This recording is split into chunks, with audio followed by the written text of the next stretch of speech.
The recording is starting. We welcome Dr. Punita Verma, Dr. Pushpa Bindal ma'am, and all dear colleagues and dear participants. And now may I request Dr. Pushpa Bindal ma'am to please make a few welcome remarks about the speaker today. Share this idea. I welcome the speaker of the day, Dr. Punita Verma. She is going to give a lecture on statistical mechanics in this 10-week program on learning physics with conceptual and problem-based approach. Dr. Punita Verma is presently working as associate professor in physics at Kalindi College. She has about 23 years of teaching experience and about 25 years of research experience. Her field of specialization in research is accelerator-based experimental atomic physics. She was awarded DA-AD fellowship during her PhD at GSI, Germany. She has done her PhD from Germany only. She is also a member of many scientific bodies like ISA, IAPT, etc. She is actively involved in research. She has done many postgraduate and undergraduate research projects, and she has 3 PhD students, 3 postgraduate. She has done 3 postgraduate research projects and 6 undergraduate research projects under her.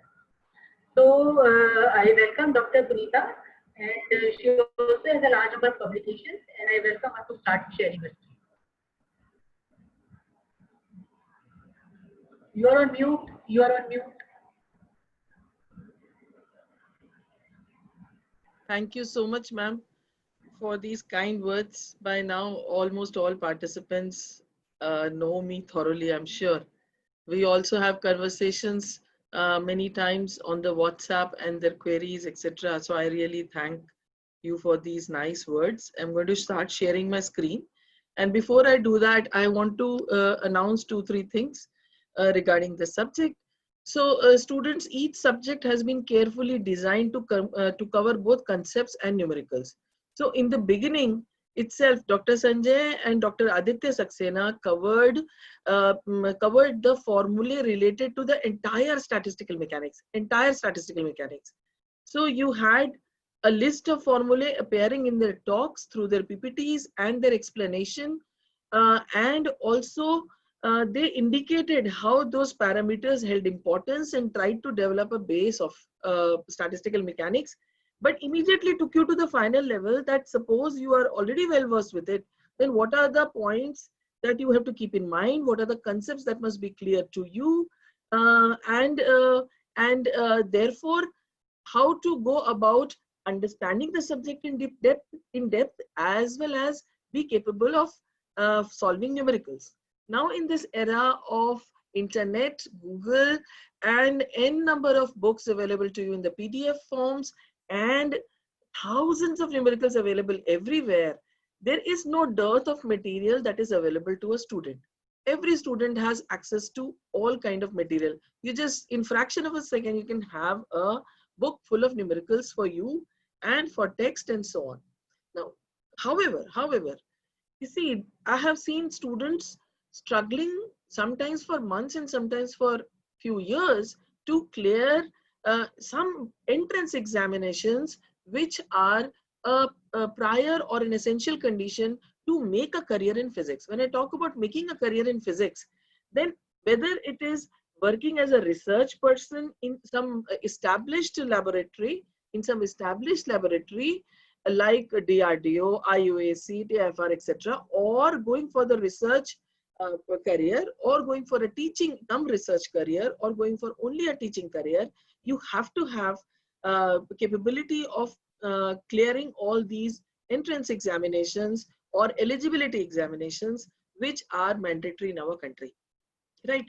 And over the years of experience, interaction with alumni and so on, I can definitely say one thing, and that is that if your grasp of the subject is very good, then there is no need of doing thousands of numericals. There is no need of doing thousands of numericals if your grasp of the subject is very good. And therefore, if you really want to have a good grasp of the subject, you should start from the basics and develop your knowledge in each subject that we are covering from scratch. Even if you know it, when you are finally doing the complete revision, start from the lower level, never live in overconfidence, and go from the lowest to the above level and cross check. Are you aware of each and every concept properly? While looking at a particular equation, derivation, or a formula, equation, derivation, or a formula, your mind should race through all possible concepts which can generate a particular conceptual question, a numerical question, and so on and so forth. This kind of perspective is developed only once you have completed your basic studies. That means either you have completed your graduation and you're going for a post-graduation in physics, or you have completed your post-graduation and you're intending to pursue physics as a career in one or the other forms. If you look at the equation only mathematically, it does not help you. You must look at an equation as if the equation is speaking to you that yes, this particular parameter, which is dependent upon several other parameters because of either assumptions or hypothesis, can lead to either this concept or that, breaking of assumption or breaking of hypothesis, following an assumption or altering an assumption, following a hypothesis or altering a hypothesis. If you study like this, then as you study each and every subject, then you will be well versed with the concepts, and hence few questions per subject would be enough for you to gain expertise both as knowledge as well as capability. So you cannot have capability without depth of knowledge, and there is no shortcut except to go from down to up and first secure your concepts. And with this viewpoint in mind, which I have developed out of interaction with students only, I have designed the courses in this manner. So statistical mechanics, you might have observed that in the past 2-3 classes, I'm speaking more about theory and not about numerical. Because earlier we have had 4 lectures on numericals, and now once I'm through with the theory of classical statistical mechanics, then I too would take up some numericals connected to what I've spoken. And then quantum statistical mechanics and some numericals connected to that. And this procedure would continue for the next 3 or 4 days at maximum. And then this subject has been covered from the ground level to the maximum level in all details, in all conceptual perspectives, from all dimensions and from all angles that you can view a particular phenomenon. So I hope you are, because it is necessary to know the philosophy by which these courses have been designed, or this subject has been designed, because as everybody knows, in 1 week you can only recapitulate and re-understand how to study, how to go about your preparation for a career in physics, and it cannot really go line by line for covering the entire syllabus. So wherever I stopped yesterday, I'm going to move forward just now, and I shall now share my screen.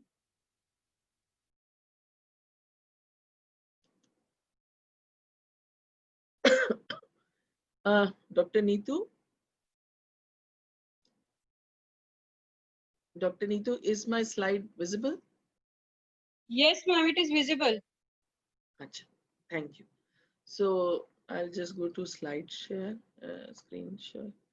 So if it gets stuck in movement, then I will just close and start again, right? So is the screen now visible, white screen? Yes, ma'am, it is visible. Thank you so much. So this is my beginning slide, always to remind you where are we. And today, instead of today, within the classical statistical mechanics itself, I will be speaking a bit, not a bit, I will speaking about radiation as a classical statistical mechanics part. So as in from the first lecture, I've been telling that the concept of radiation is covered twice, once through classical statistical mechanics and the rest through quantum. So today I'm going to speak about classical statistical mechanics approach to understand blackbody radiation. So this was the slide which I showed in my first lecture, that the fourth part of the statistical mechanics, which is the theory of radiation, what are the few concepts that we must have in our mind. This also serves as a checklist for a teacher to teach and for a student to understand and grasp the concepts. So we must understand what are the properties of thermal radiation and what is radiation pressure. Today I'm not covering the first point. I'm starting from the second point, because they can be dealt with individually also. So blackbody spectral distribution, then Kirchhoff's law, Stefan-Boltzmann law, and its thermodynamic proof. So I'm not going to deal with blackbody radiation with Kirchhoff's and Stefan-Boltzmann law today. That will be done tomorrow. But today I will deal with blackbody radiation, the ultraviolet catastrophe, Rayleigh-Jean's law, what were the Planck's quantum postulates, Planck's law of blackbody radiation, and how you reach the Wien's distribution from it. And as you can see, that Wien's distribution has been written twice. Stefan-Boltzmann law has also been written there. And there is this last line, Wien's displacement law from Planck's law. These are corollaries which arise automatically because of the distribution. So let us first understand from the beginning what is blackbody radiation and how it was dealt by classical statistical mechanics, that is by Rayleigh and Jeans and by Wien. So,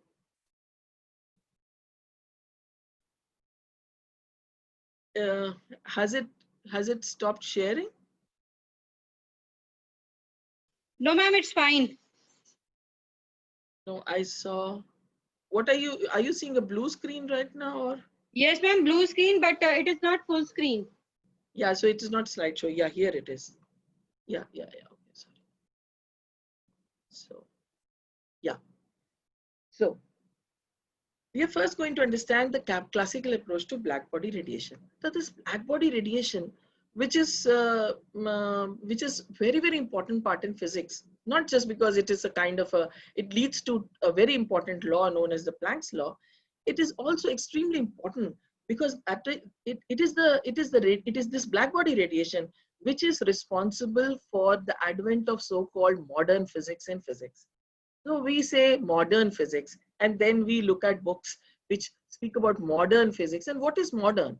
What is modern in this modern physics? The modern physics advent started with this blackbody radiation and the efforts by the scientists to understand this blackbody radiation, the Rayleigh-Jean's formula, and so on. So blackbody radiation, what is a blackbody? You can say yes, the sun is a blackbody, right? And so if we saw the spectrum of the sun, which is shown here, then this blackbody spectra, the first figure on the left, we see that the spectral energy density is plotted against the frequency. The frequency of the light observed, how is energy distributed amongst the various frequencies that you observe in a blackbody radiation. So this blackbody spectra with the spectral energy density, which is denoted, as you can see on the y-axis, as U, nu, d nu, is plotted against the frequency nu. And the curve has been plotted. The curve has been plotted for two temperatures, that is 1200 kelvins and 1800 kelvins. A mere glance at the spectrum makes us understand that as the temperature changes, the spectral energy density U nu d nu also changes. Let us look towards the right side of the figure and notice that for the visible light, which is also shaded as a white rectangle, lies between, as we know, 4000 to 7000 angstroms. Now, this blackbody spectrum that was observed was then dealt with classical physicists like Rayleigh, Jeans, etc., and they tried to explain it. What did they observe? They observed the spectra. What did they propose? They proposed that this particular blackbody, and let's take a hole in the wall of a blackbody, and this is a good approximation of a blackbody. So I'm repeating. So if you consider that there is a hollow object and there is a hole in the wall of this hollow object, and this is an excellent approximation of a blackbody. So, sorry. With this approximation, we know that if the incident light ray goes inside such a blackbody, it keeps on reflecting between the walls of the blackbody, and nothing really comes out. Okay, and so with this approximation, they proposed that this radiation, which is in a cavity, the blackbody cavity, and these walls of the blackbody which they are considering, they assumed that it was having perfect reflectivity. So the walls were perfect reflectors, and the waves that were formed within the cavity were standing waves. They also assumed that these standing waves have nodes at the walls. And therefore, these nodes at the walls restricted the possible wavelengths of those standing waves formed within a black body. Let us look at the figure. So it shows schematically the EM radiation in a cavity whose walls are perfect reflectors, consisting of standing waves. I hope you know what are standing waves. These are stationary waves which move from one particular boundary end to the other particular boundary end, and the wavelength is restricted. How is the wavelength restricted? There are three possible wavelengths shown here, where it has been assumed that the length of the box is capital L. So in the first case, where only half of the wavelength is visible, lambda is equal to twice L, or L is equal to lambda by 2. In the middle wave that you can see, the wavelength of the wave is equal to the length of the box. And in the third case, you have that lambda is equal to 2L by 3, or you can say that length is equal to 3 by 2 of lambda, whichever way you can understand it. So the cavity walls were assumed to be perfect reflectors, as I said. Hence, the radiation must be consisting of standing EM waves, and that was their assumption. Now, how does a node occur? In order that a node will occur, the path length of the wall must be an integral number of the half wavelengths. I'm repeating. Suppose a wall has to have a node, then the path length from walls one end to walls another end has to be an integral number of half wavelengths, that is lambda by 2. For example, in the first case, in the lowest figure, L is equal to lambda by 2. So they assume that let the cavity be a cube instead of this flat figure that you can see on the slide.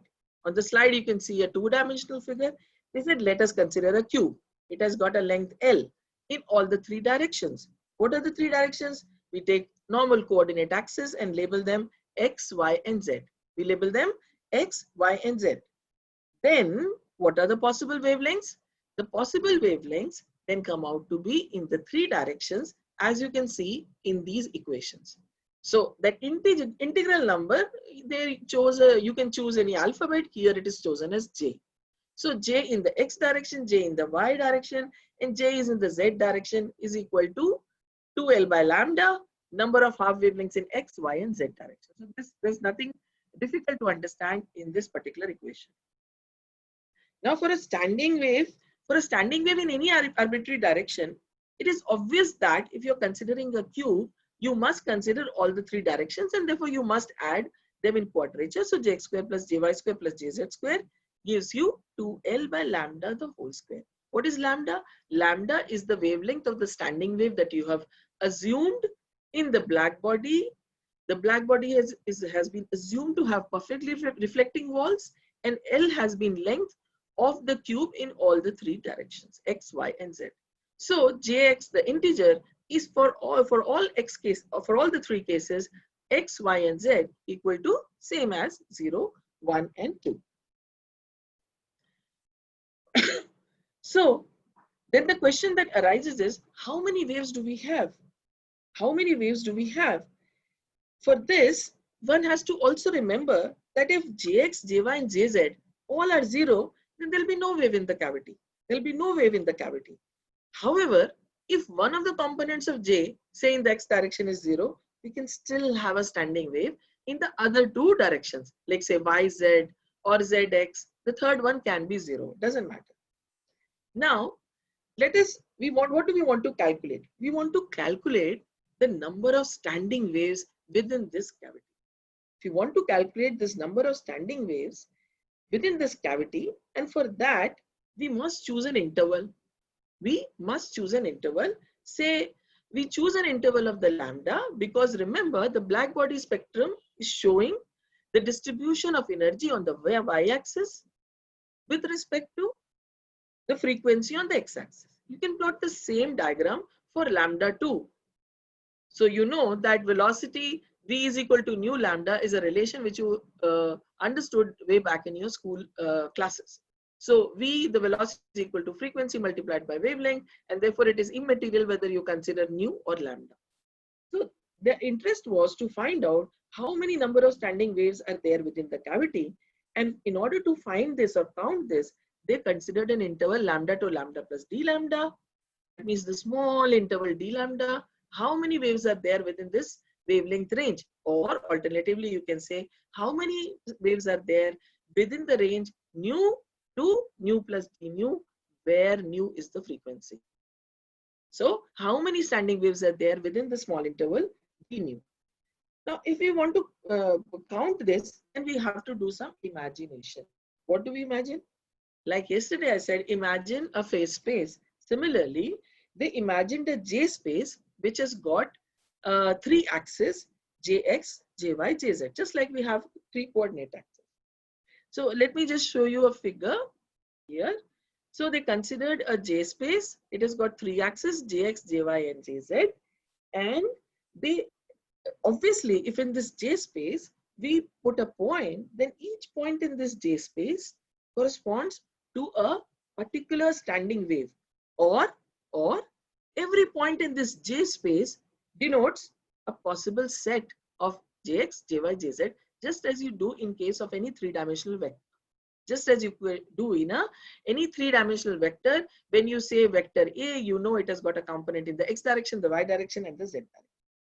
So here is plotted between Jy and Jz, Jx, and the vector J within this small spherical portion dj.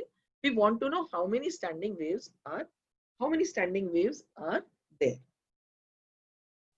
Now, in order to do this, I go back to the first slide. So I've mentioned here on top that J is obviously equal to square root over Jx square plus Jy square plus Jz square, which is normally done for any particular vector, right? So if you want to calculate the number of standing waves, then the first thing is that it is a vector and it has got an origin. From an origin to a particular point, as in this figure we have drawn it, and the total number of wavelengths I have also explained to you. So what are the J duration during which we are calculating this? We are also calculating within the duration of dj, where J is the vector. Now, volume of a spherical shell which is having a radius J, as shown by this pink arrow and the vector J written in bold, then the volume of any spherical shell which is having a thickness dj, as shown in the figure, has to be equal to what? 4 pi j square dj. As you say 4 pi r square dr. So same way, 4 pi j square dj. But we are not interested in all values. We are only interested in the first octant of the shell that has got all positive values of Jx, Jy, and Jz. You must have noticed that in the figure you have white dots. So Jx is in the direction shown, Jy is perpendicular, and Jz is perpendicular to both of these. We want only this particular octant. Another thing which we must remember is that each standing wave which is counted in this way, there are 2 perpendicular directions of polarization. So if you have a standing wave, you've got a wall of a container, you've considered a cube to be the container, there is a standing wave inside it, then any standing wave will have obviously 2 particular directions of polarization, as you've already learned in the detailed lectures of polarization. Hence, what is the number of standing waves? What is the number of independent standing waves? Independent standing waves in the cavity. Such a number of independent standing waves in the cavity can then be written as equation number 9.33, where G, J, Dj is the number of independent standing waves in the cavity. And because there are 2 states of polarization of these standing waves, we write the factor 2, which you can see here in the first. And because we are not going to consider the complete sphere, therefore this factor of 1 by 8, and this 4 pi j square dj is the volume of the spherical shell having a thickness dj. So simple mathematics, and you get that the number of standing waves comes out to be pi j square dj. What was j? J was directly connected to the length of the cavity that you have considered, and is directly connected to the wavelength of the wave within that cavity through this relation J is equal to 2L by lambda, right? So as is written here, what we really want is the number of standing waves in the cavity as a function of the frequency, because I showed you a graph with respect to frequency instead of as a function of J. So obviously by just simple mathematics, substitute lambda is equal to C by mu and calculate the derivative of dj, and we have these two quantities, and therefore by substituting these two simple quantities in equation number 9.33, we have number of standing waves available as equation number 9.34 by substitution of J is equal to 2L nu by C and dj equal to 2L by C d nu. Okay, what are we getting? We are getting the number of standing waves, and these standing waves are assumed in a black body cavity of a cube.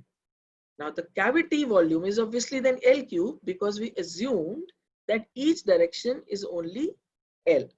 In the three directions we have L. So volume is obviously L cube, which also means that the number of independent standing waves per unit volume will be what? Will be this very important quantity called the density of standing waves in a cavity. So please look at equation number 9.35. Density of standing waves in a cavity. How dense are these standing waves within that particular cavity? You can denote by any alphabet. Here it is denoted by capital G, a function of frequency multiplied by the derivative, and this is obviously equal to 1 by L cube being the cavity volume, G nu d nu, and what you get is 8 pi nu square d nu by C cube. Now this equation 9.35 should get embedded into your brain if you want to do anything to do with radiation. I repeat, if you want to do anything with radiation, any formula, any concepts, any theory related to radiation, this density of standing waves in a cavity calculated in equation number 9.35 through classical statistical approach must be there as a formula as well as an understanding. What is 8 pi? It's a number, C is a number, cube of it is also a constant, and the density of standing waves in a cavity is dependent only and only as nu squared d nu. Such is the inference that was drawn by classical statistical mechanics. So you should remember that the density of the standing waves in a cavity is directly proportional to the square of the frequency. And obviously all of you know what is the curve of x square, or what is the square of x is equal to y square, or y is equal to x square. You know what a curve of square looks like. So rest of it, this 8 pi c etc. should be calculated and kept separately as a constant number, and the density of the standing waves should be remembered with that constant, which you should calculate yourself, 8 into pi divided by c cube, and remember nu square as the parameter controlling it. Now this figure I hope is now clear, and so we can move ahead. So then the next thing that comes automatically to our mind is, okay, fine, we have got the density of the standing waves, and what do we need further? The density of the standing waves that we have calculated is directly proportional to nu square, then it is also proportional to 1 by lambda square, and so on. So obviously the higher the frequency, the shorter is the wavelength. The number of standing waves in a cavity is correspondingly greater or larger. The next question that comes to our mind is, what is the average energy per standing wave? What is the average energy per standing wave? So if you look at the first equation on the top of the slide, we have used a value called E bar right before G nu d nu, and I'm explaining why that E bar is there. So an obvious question when you understand all this is that, okay, fine, we consider a cavity, it is perfectly reflecting walls, there is a standing wave inside it, the standing wave has a certain wavelength and frequency, and we have found out that if you take a certain particular dj value, then how many waves are there and how dense is it? Now, in the classical statistical mechanics, the equipartition of energy, which you know very well, says that the value of average energy should be equal to half kT. And according to equipartition of energy, the average per degree of freedom of any entity which is part of any system of such entities must have reached a thermal equilibrium at temperature T And if thermal equilibrium has been reached at temperature T, then this equipartition of energy principle or law tells us average energy has to be half kT, where K is the well-known Boltzmann constant. Now, since each standing wave in a radiation which is filled with a cavity corresponds to 2 degrees of freedom. I repeat, each standing wave in a radiation filled in a cavity corresponds to only 2 degrees of freedom. Once you define these 2 degrees of freedom, the third one can be expressed as a function of the first two. So average energy E bar in the first equation on the slide has to be equal to 2 times the average energy given by classical physics. So 2 times 1 by 2, that's just 1, and so you have kT. And that is why in the first equation, the average energy here is used as kT. Now, so if we do that, then we can calculate this U nu d nu. What is U nu d nu? Density of states given by G nu d nu has to be multiplied by the average energy. If you do that, substitute, and you get the well-known Rayleigh-Jeans formula. Again, this Rayleigh-Jeans formula should be remembered in the form of 8 pi k by c cube. Convert them into a value by calculating it, and Rayleigh-Jeans formula should be remembered that the density U nu d nu, the spectral density, depending upon frequency, is equal to nu square T d nu. Now let us read the sentence that is written in the middle of the slide. Even a glance at this equation shows that something is wrong. It cannot possibly be correct. Why? Because the frequency nu increases towards the ultraviolet end of the spectrum. So you keep on increasing. This formula predicts that the energy density should increase as nu square. But did we observe like that? No. In the limit of infinitely high frequencies, U nu d nu should therefore also go to infinity. But if you quickly look at the spectrum once again, as the frequency increases, does it go towards infinity? The energy density U nu d nu does not tend towards infinity. Rather, it has got a maximum value, and after that, there is a slope down for any particular temperature. So, therefore, there is something very much wrong with the Rayleigh-Jeans formula, and it is not possible. In reality, of course, the energy density falls to 0 as nu increases towards infinity, as I showed you in the figure just now. So this discrepancy became known as this ultraviolet catastrophe of classical physics.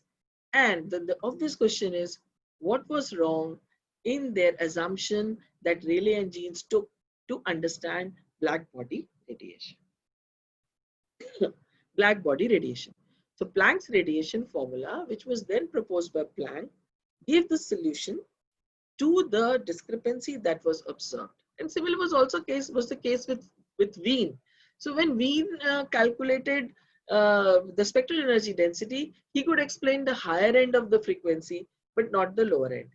Ultimately, neither Rayleigh-Jeans nor Wien could explain the Planck's blackbody spectrum in detail, and hence the scientists were at a loss. And then came Planck with his idea of quantization and of quanta and of photon.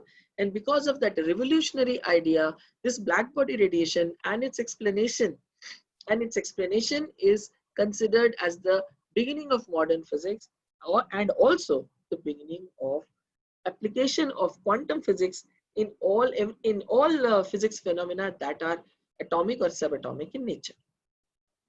So Planck's radiation formula, the assumption was that in the cavity we do not have standing waves, we have oscillators. So Planck assumed that there are oscillators in the cavity and they have limited energies. What are the limited energies? He assumed that En is equal to nh nu. He assumed that energies is equal to nh nu. What is n? N is an integer, 0, 1, 2, etc. H is the Planck's constant proposed by Planck, and hence following his name, and knew the frequency. Now at this point, Planck also assumed that these oscillators are having molecular dimensions and they're continuously oscillating within the blackbody cavity. They are exchanging energy not only with the other molecular dimensional oscillators present within the black body, they are also exchanging energy with the walls of the container. Now, using Maxwell-Boltzmann law, Planck said, let the number of oscillators with an energy En be proportional to exponential minus En by kT. We know this form very well, as we have seen this exponential function in Maxwell-Boltzmann law repeatedly for the past 2 days. So with this assumption, which Planck gave about there being a quanta of energy that was being exchanged amongst the oscillators of our molecular dimensions within the black body cavity and with the walls of the container, was a revolutionary concept. Because before this, the concept of quantization had not been used. Because this concept could completely explain the black body radiation spectrum, Planck's idea became famous and was then tested again and again till everybody around that time was convinced that yes, definitely this quantization idea of energy is the one which must be followed in order to explain any such phenomena. And the rest is obviously known to you, the history, how Planck's constant and its usage is there everywhere in all the physics. So why are we studying radiation in statistical mechanics? Where is statistics involved in it? You see, I said I'm doing radiation from the perspective of classical statistical mechanics, and this perspective of classical statistical mechanics uses the concept of Maxwell-Boltzmann distribution law, which is the basic inherent classical law to understand any distribution. I repeat, why are we considering radiation in this classical statistical mechanics course? We are considering radiation in this classical statistical mechanics course because the exchange of energy between the molecular dimensional oscillators within a black body, this exchange of energy, although quantized in nature, there is statistics involved in it, and the distribution of the energy with respect to either frequency or wavelength amongst the oscillators is, although quantized, it is completely exponential in nature and is statistical in nature. And that is why observation of black body radiation and its inference through Planck's law is a part of this particular this particular subject. And what are we to understand as learners? As learners, we have to understand that for any such case where we want to understand distribution of energy amongst different what? Here there are no energy levels. Here it is frequency. We are not distributing particles in energy levels. Like I said in the beginning, let's distribute some particles in some energy levels 5. We are not distributing particles in energy levels, but we are distributing the energy, spectral energy density, we are distributing with respect to the quanta of energy, which is totally dependent upon the frequency, because the quanta of energy is NH nu. So distribution of spectral energy density in various nu that are available is following a distribution as is shown here in the figure. And here what is observed is also shown. And here you can also see in the dashed portion, which is Rayleigh Jeans and his incapability to explain the black body radiation. His concept of radiation, the Planck's formula, the Planck's radiation law, Rayleigh Jeans law, shows how classical statistical mechanics failed and why quantum statistical mechanics had to be used. But the concept of Planck that I'm talking about right now is still within classical portion and not within quantum. Why? Because when we want to apply quantum statistical mechanics, then it will not be enough to just say, yes, there are molecular dimensions, molecular dimensional oscillators which are oscillating continuously, they're exchanging energy with the walls of the container. No, we will have to follow Bose-Einstein distribution, because these packets of energy that we are continuously talking about in the past few minutes are actually photons. Now, this is one point which is very confusing to the beginner of statistical mechanics. It is also confusing to most students in graduation and to many in even post-graduation. And And as a result, when you get any particular question or any particular numerical, testing either your concepts or numerical ability in this field, you have to discern and understand immediately whether are we to deal with Blackbody with a collection of photons or or as a collection of oscillators. So average energy per oscillator, and hence average energy per oscillator. Which oscillator? The oscillator that you have assumed. Who assumed? Planck assumed. What was the dimension? Molecular dimension. What is the oscillator doing? The oscillator is oscillating and exchanging energy, and therefore the energy is varying. And because the energy is varying, we must calculate average energy. We want to calculate average energy, then the value is h nu by e to the power h nu by kt minus 1. Now, rigorous derivation of Planck's law in the form that I wrote is not possible to do right now in this class. However, I've shared all books with you. You can open up any book and you will find the rigorous derivation. Now, look at the figure. The comparison from a Blackbody at 1500 kelvins has been plotted here, and the ultraviolet catastrophe. What is catastrophe? Catastrophe is something very wrong happening, and this because it is occurring at higher frequencies. That is why ultraviolet catastrophe, not infrared, right? Because it increases with increasing frequency. Now, these are very simple things, but I find that while attempting conceptual questions, one makes very small mistakes because one does not dwell enough upon the very concepts on which any particular physics is based upon. So this failure led to Planck's idea, and we will revisit. We will have to revisit Planck's idea through the actual scope and the actual approach of Bose-Einstein distribution, as the photons are bosons, right? Finally, the Planck's radiation formula is what? It is U nu d nu is equal to the average energy multiplied by the density of the standing waves G nu d nu, and we know G nu d nu, we just calculated earlier. We just substitute, and with the simple mathematics, we get this Planck's radiation formula. And obviously, I did not do a rigorous derivation, as I mentioned. Once again, what does the Planck's radiation formula depend upon? Directly 8 pi h by c cube, you calculate it as a value and remember it as it is, and then you have nu cube, whereas Rayleigh had taken a nu square dependence. Now you have a cube dependence. Okay, plot a cube, plot a curve yourself of an x cube. You know what it looks like, right? Additionally, you have this exponential factor, which is exponential e to the power e by kt minus 1. So obviously h and k and t for a particular constant t is again a constant value, and so you have an exponential dependence in the denominator. So frequency is definitely still the main parameter in Planck's radiation law. However, this combination of a nu cube divided by the exponential gives you the curve which explained the Blackbody radiation completely.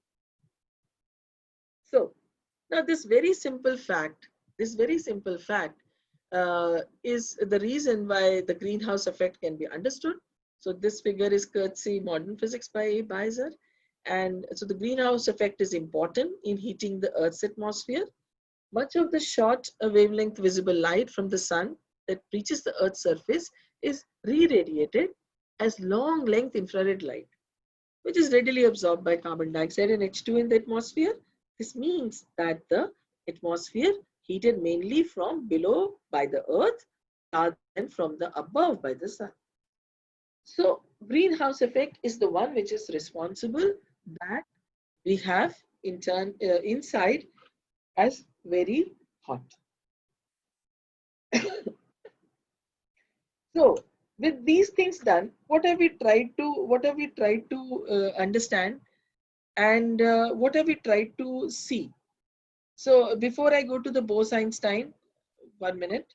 So I would like to wind up this by saying that failure of this classical physics in 1900, Max was led to discover that only if light emission is a quantum phenomena, it can lead to the correct formula for U nu d nu to be obtained. Now, was Planck's formula perfect, or did it also have any problems? Yes, there is a problem. Let us look at this formula again. There is a nu cube dependence. Very good.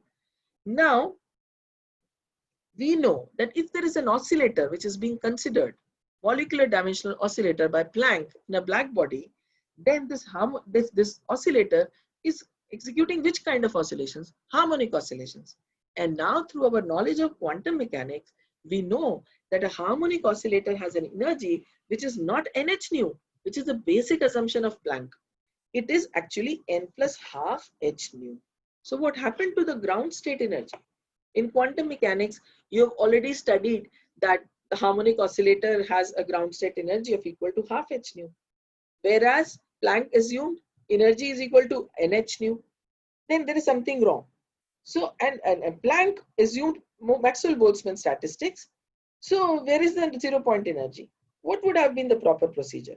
What should have been done? So there is this flaw in Planck's radiation law.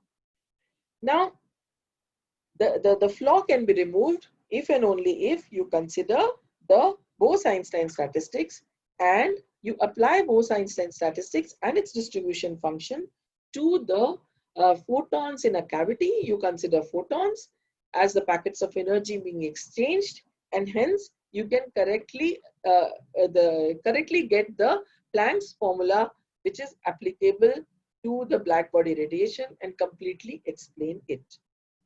So at this point, I'll just stop for a second and see if there is any question answer.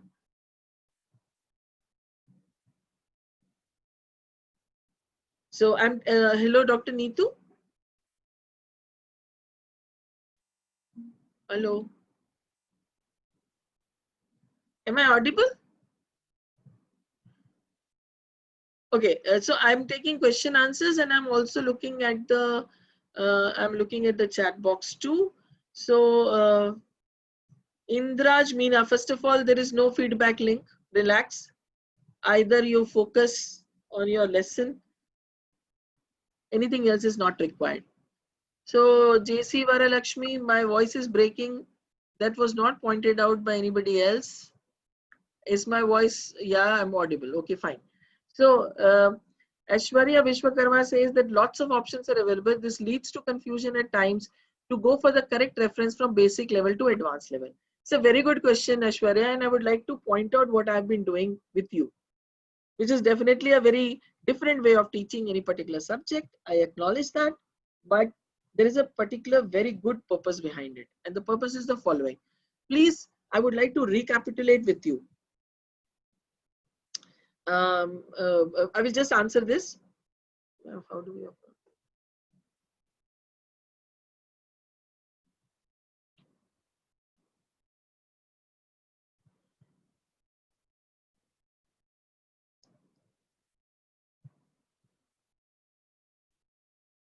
Why they behave high density resonance at particular frequency? Veera Pandayan, your question is not clear. What was the chemical or physical phenomena? Which chemical or physical phenomena did I talk about? Veera Pandayan, I request you to frame your question again. I did not talk about any chemical or physical phenomena taking place here.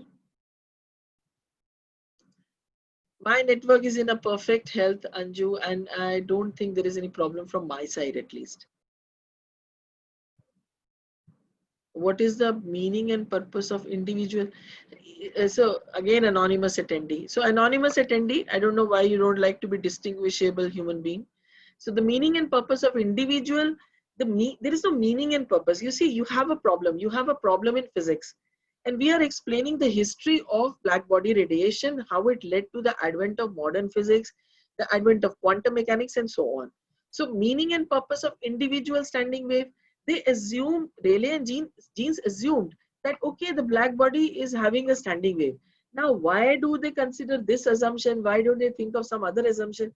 Is not something which I can comment upon, because it's already gone and finished, and they have taken an assumption. We can understand that assumption that at that time, if you want to understand a black body, then a black body, to understand, you take a cardboard box, for example, and you paint it black from inside out, make a pinhole, you have studied it in even thermodynamics, and then you put some radiation inside. And it is assumed that it will keep on reflecting within the box and nothing will come out. So a black body is a body in which all kinds of radiation might enter, but due to multiple reflections on the walls of the container, nothing comes out. That is why it is called black body, right? So there is no purpose and meaning. That was their assumption. With that assumption, they tried to explain, but with that assumption, there was some flaw, and that is why the flaw was that their assumption of having a standing wave could not satisfy the black body observed spectrum at higher frequencies. At higher frequencies, this curve calculated according to their assumptions started going towards infinity, whereas the curve in actuality first becomes maximum and then reaches a maximum and then decreases and reaches zero towards very high wavelengths. And this Rayleigh and Jean's assumption of individual standing waves did not suffice, and that is why there was this flaw or catastrophe, or it was a failure. You can take any word that you like. So purpose, I really don't know. That is so if you have to deal with, if today you have to deal with any new physics phenomena in today's world, then you, in order to understand something, you will take an assumption. Later on, it is proved whether your assumption was good or bad or very good or perfect and so on. Yeah. A person assuming something himself or herself does not know whether his or her assumption is going to lead to the correct result or not. Science is all about assumptions, hypotheses, calculations, and then agreement of these calculations and calculated results with the experiments. If they agree repeatedly and in all different circumstances in totality for all particular parameters, they are called as law, because everybody agrees that yes, this particular experiment has led to an observation, and this particular theory with this particular assumption or hypothesis is completely giving or explaining the experimental phenomena. And then you say yes, yes, it is a law, right? So nothing much. Okay, J, I have to be explained again. Okay, I'll do that. J all over again. Okay, so there is no feedback link, there is no attendance link. We'll ask it on the voice on the WhatsApp. There you can answer yourself. There, not here, because it leads to a perturbation completely. Then what else do you have? What is the meaning of purpose? Next is, will there be classes for IIT JAM specifically? Mr. Rajiv, if you have not understood that we are, what do you mean by classes for IIT and JAM specifically? Whether it is IIT or JAM or JEST or NET, you have to first understand your physics. If you are going for JAM, then you have to understand your graduate physics, and if you are going for NET, you have to understand your postgraduate physics. And I do not understand, if I was a student, how would I specifically study for one particular examination? I would only study my physics. If I was a graduate student, I would study my graduate physics, and if I were a postgraduate student, I would study my postgraduate physics. And therefore, this so I would not run behind whether it is IIT or JAM or JEST, because in every kind of examination that any national agency or so conducts, what are you tested? You are tested on your concepts and understanding and capability of solving numericals in a particular time properly. And this is possible only by understanding physics and moving forward with practice of various kinds of numericals. So there will be no classes which will be called as today is IIT JAM classes. However, all subjects required for graduate and postgraduate level will be completely covered to the best of the capability of the resource persons during this 2.5 months period. I hope this is the last time I get such a question, right? We are here to learn physics, and if you have learned your subject, then there is no need to sit for any class for a particular exam, I think. So next question by Sweta. In classical, there is continuous energy, and in quantum, there is discrete energy in terms of energy. So what is the difference between them in terms of radiation? Okay. So you see, in classical statistical mechanics, we are considering continuous energy, and in quantum, we are considering that there is a quanta of energy. Considering it that there is a continuous energy distribution led to the problem, as I have shown just now.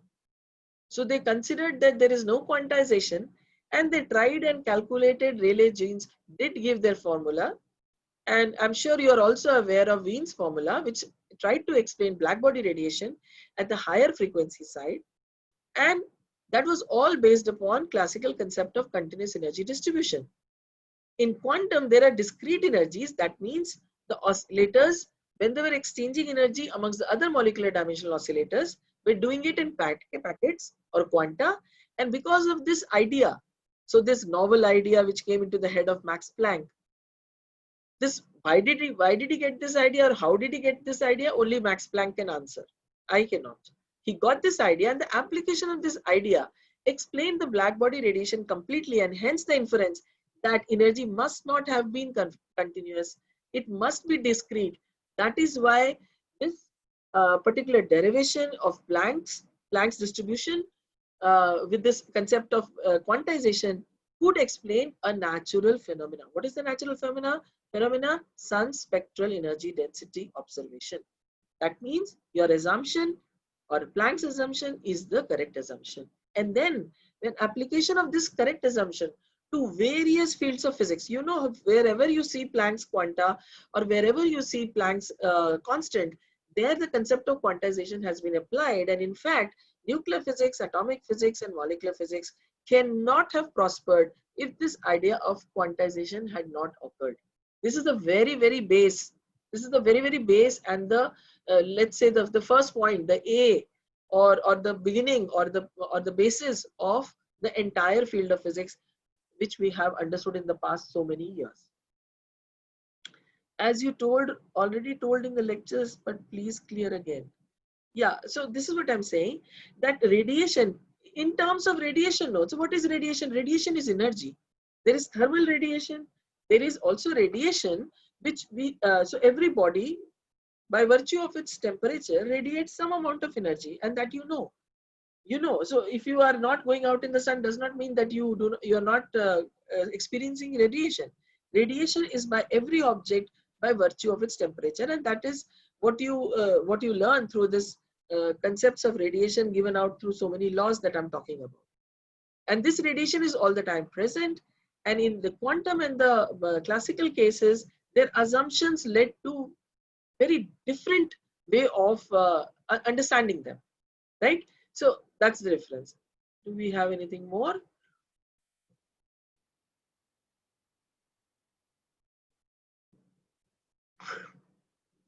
I will not answer if you ask anonymously.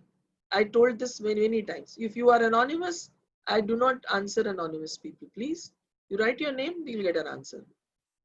Okay, ma'am, can you give me an idea about oscillator of molecular dimension? You see, what is the dimension of a molecule? You know it. What is the dimension? How big is an atom? How big is a molecule? Take the simplest molecule. Simplest molecule is hydrogen molecule. How many atoms in it? 2 hydrogen atoms. You know how big is an atom, how big is a molecule. So the oscillator is assumed that its size is same as that of a molecule, right? And it is oscillating. If it is oscillating, which kind of oscillation is it? Okay, it is harmonic oscillations. If it is harmonic oscillations, then quantum mechanics has taught us that the energy should be equal to n plus half h nu. This result comes out of your application of quantum mechanics to harmonic oscillator problem, which you all must have done in your second or third year of graduation. Application of quantum mechanics to harmonic oscillator. Answer is energy of a oscillator is equal to n h nu plus half h nu. What is half h nu? It is the amount of energy that is present for the 0 point energy level. So the 0 energy level is not energy less. It has got half h nu, right? Is the standing wave considered one dimensional? No, it is not. I just said that it is got in 3 dimensions. Is that the reason why there are 2 degrees of freedom? No. The 2 degrees of freedom are there because the standing wave is considered in all the 3 dimensions. And if you define 2 dimensions, then the third one can be expressed in terms of x and y. Just as you do in mathematics, if you know x and y, you can always write an equation with z is equal to some function of x and y, and you can get the value of z also. So degrees of freedom, what is the meaning of degree of freedom? The meaning of degree of freedom is that the meaning of degree of freedom is that how many independent parameters or independent degrees are there which are working independently in any particular system. For example, if you have an ant moving over a ball, an ant moving over a ball. And the constraints are that the ant will not leave the surface of the ball. So if the ant is not going to leave the surface of the ball, and if you want to write down the equation of motion for the ant moving on the surface of a ball, all you need to do is know the position. How would you know the position? You would know the position through the parameter radius of the ball. So because of this condition, the degree of freedom is not 3, it is constrained. So if you,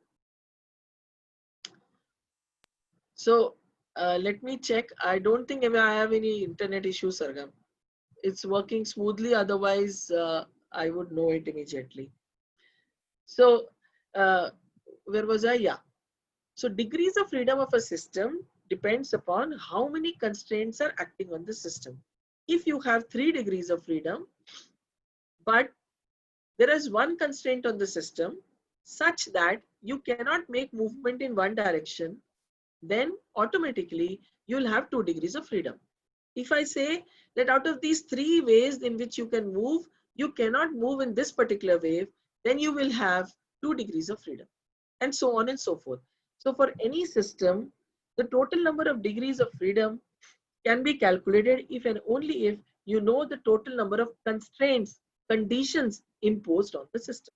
And you have studied all this in classical dynamics. For example, pulling a pulley. So a rope on a pulley, and you have a bucket handing on the other hand.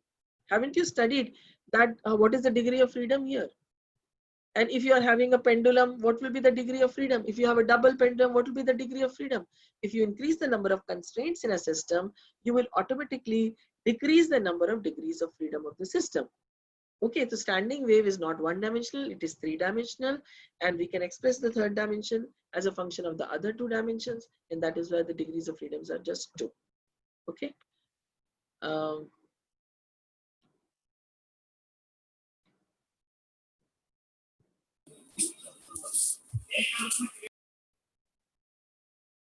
Okay. Hey, there are a few more questions. You see, you have to bear patience for just 3 days more. And then the end of the 3rd or the 4th day, I'll ask you, are your all concepts clear now or not?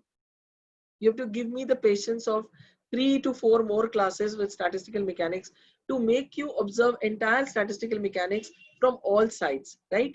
And hence many of the questions cannot be answered immediately because they're not localized.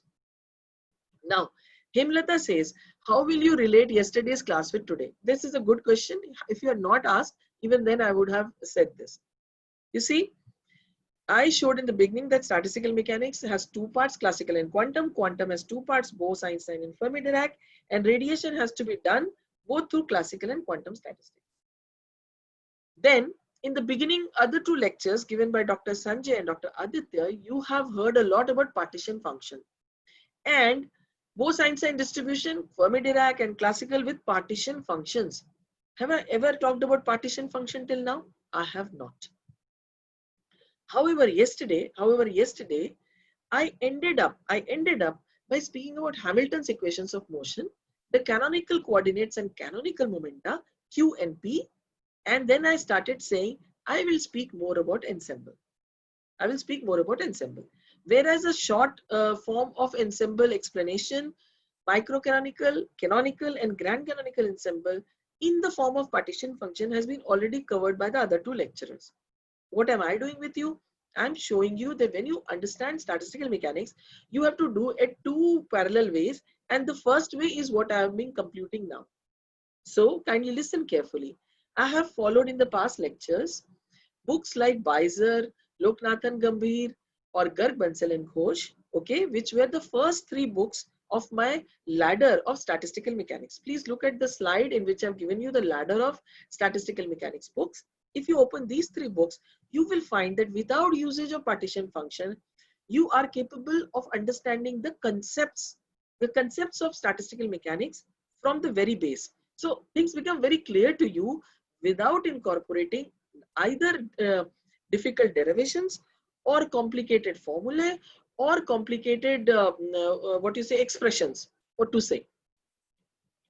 And these 3 books explain the entire statistical mechanics, but they do not use partition function. They do not use partition function or Hamilton's representation of canonical coordinates. If you move 2-3 steps ahead on the ladder, and then you use books like either Huang or Rife or Patria, any of these three which are lying in the middle ladder, 2-3 steps, then you will observe that the entire statistical mechanics there is started with the concept of partition function only. Okay, partition function only. And then if you do not look at both these perspectives side by side, then one book or the other or understanding of the subject fails. You cannot fit in. First of all books will have different notations. That's one thing. And second thing is that the perspective is different. One perspective is what I'm doing with you till now. Okay. And this will be over by tomorrow. And then immediately I start on with Hamilton's canonical coordinate representation and partition function through which you continue with any of the books written in the ladder or even otherwise available to you from wherever. Huang, Rife, Patria, Mandel, and so on. And beyond this is not required for any postgraduate or graduate student. So yesterday's class ended with giving you an introduction that there is another perspective of basic classical statistical mechanics, which we must understand through Hamilton's equations, which I shall do from tomorrow. Until today, I have given you a complete flavor of classical statistical mechanics, not quantum, and we have understood what was the base and the problem dealing with these particular aspects. And now we focus our attention and go to the other side of the sphere. So it's like looking at the sphere from this side and this side. Okay, the two perspectives are different, but the sphere is the same. So whether you approach this way or whether you approach the partition function, it is the one and the same thing which we are trying to understand. But definitely the change of this perspective is difficult for a student who is still understanding the subject in detail. And I as a student remembered it all my life that if only all this was made clearer to us, then it would be very easy to understand and correlate so many beautiful books and information that is available to grasp this subject. Okay, so partition function uses that concept of Z, the partition function, over 3 different ensembles, and then the formulae in the end appear the same, but the way or the procedure is different. I hope I've answered your question. Ma'am, please explain why do we use Planck's constant in some places and reduce Planck's constant in some places? No, we don't use it. It is the requirement which comes automatically. And it cannot be, there is no generalization that sometimes use H, sometimes use H cross. There is no such thing. It is either defined that way or there is a reason behind it. And we must talk about each and every particular case separately and not generalize that why sometimes H by 2 pi. There is a reason behind it. So every body emits radiation by virtue of its temperature, Sweta. Every body. Yeah. But it is more in the infrared region, so you can't see it, right? Why we study DOF of standing waves? What is DOF? I don't know. I couldn't understand this. As we are studying, this question is not clear. Please reframe. Energy should depend upon time. It might, the energy emitted by a black surface of, if it depends on time, do you think you will live that long to observe how the black body radiation goes on? From sun, for example, obviously we have data for as long as the earth is there and these studies are going on. Definitely there has to be some difference. But we in statistical mechanics, as I said yesterday, we are not studying time dependent phenomena. Time is not a parameter here. And that is why yesterday I said, remember that density of phase space, del rho del t has to be equal to 0. We are not bothered what happened when I start my clock. We're only bothered about the behavior of the system. And then if our explanation of the behavior of the system is found to be valid at any time, then the time has no meaning directly to us.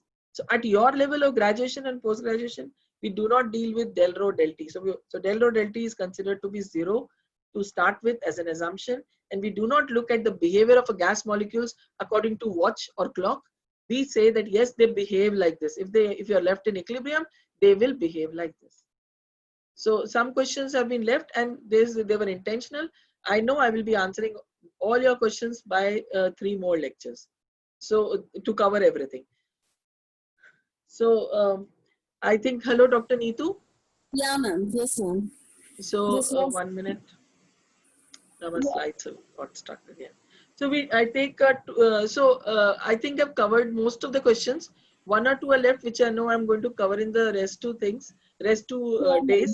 And Yes, so I'm going to, so I think we will stop here today to give them a short day today. And yes, it is extremely important that if you want to learn this subject, I expect you to come tomorrow with having read this chapter of Beiser, and you have read the chapter of Garg, Bansal and Ghosh. And if you have then questions, you should pose it immediately in WhatsApp or an email, right? It should not be, it should stop sharing 1 minute. Start sharing. yeah, yes, ma'am. Sharing it. 1 second. So you see, if you look at this particular slide, is it shared now? Yeah. Yeah, yes, ma'am. It is shared. So you see properties of thermal radiation and radiation pressure. I will only touch these concepts because the derivations are long and at this point they are not required. You can check derivation from any book. I can supply the book also. No problem. What you need to know is that the meaning and the understanding of Kirchhoff's law, Wien's displacement law and Wien's distribution law, Stefan-Boltzmann law, just the final laws you need to understand how they tried to explain blackbody radiation, right? And how they failed or they did not fail, either way. Rayleigh-Jean's law, ultraviolet catastrophe, till here I've tried to give you a flavor that how deep you have to think about it, right? And further, Planck's quantum postulates I've touched upon, but Planck's law of blackbody radiation detection and Wien's distribution law, then once again deducing Rayleigh-Jean's law and Stefan's and Wien's again from Planck's law. Please look at the slide. In the slide, the names Rayleigh, Stefan, Wien's appear once again in the lower part of the slide, because you will prove ultimately that Planck's idea of quantum hypothesis, which I've mentioned today, when applied through Bose-Einstein distribution to a blackbody radiation enclosure, leads in limiting cases of low and high frequencies to the laws of Rayleigh-Jeans and Wien. And Stefan-Boltzmann law is obviously separate. You all know it, sigma t to the power 4. And Wien's displacement law comes as a deduction of Planck's law. So understanding radiation has to be done in 2 steps. First of all, you have to understand the classical part. Then you have to redo it through the quantum part, through Bose-Einstein distribution function, which you have already seen many times in the past few lectures. And from there, again, come as a corollary that, yes, we have Planck's law now, using the concept of photons, exchange of quantized energy. When we have got this Planck's law, now if we put nu to very low quantity or nu to a very high quantity, what do we get? We will get back Rayleigh-Jean's law for the low frequency and Wien's law for the high frequencies. That is why radiation has to be understood twice. And today, as I repeat that I have completed the concept without the usage of partition function, because to any person who is understanding statistical mechanics, this is easier as it grasps into your head very nicely. You know, you understand and live through the concept that yes, there was this blackbody radiation. Because of these assumptions, it was not explainable. Then this quantum hypothesis explained it. And the best part is to use photons. And then we redo it. And then beautifully, classical statistical mechanics is a limiting case of quantum statistical mechanics. And I mentioned on the second day that actually quantum statistical mechanics should be taught first. And then as a corollary, classical statistical mechanics will come automatically as an inference. However, we do not do it because students learn from the lower to higher understanding levels, and suddenly introducing quantum statistical mechanics and then classical is sometimes not easily understandable to students. However, you'll find standard books doing the following, that they speak about quantum and speak about classical as a limiting case. Limiting case means either frequency is high or frequency is low. Vice versa, either lambda is high or lambda is low. So that's it. And do we have anything else in the chat box? So Dr. Neetu, Yes, ma'am. I can't see I'll stop sharing now. So my slides got stuck, and so I wanted, so from tomorrow I'll just touch this. And now I think if you do a little bit of self-study, one can move a little bit faster, because we want to do some very good numericals with you, at least for spanning the entire spectrum of your syllabus once again, of your statistical mechanics. Therefore, I advise and suggest you all that if you could go through this chapter well, either from Garg Bansal and Ghosh or from Weiser or from Loknathan and Gambhir, you would be able to move forward with me through the partition function aspect and understand the same thing. And then in the end, we'll come to quantum statistical mechanics all over again. Right? So with these words, Dr. Neetu, I think I will stop today. So I'll stop sharing. So we wanted to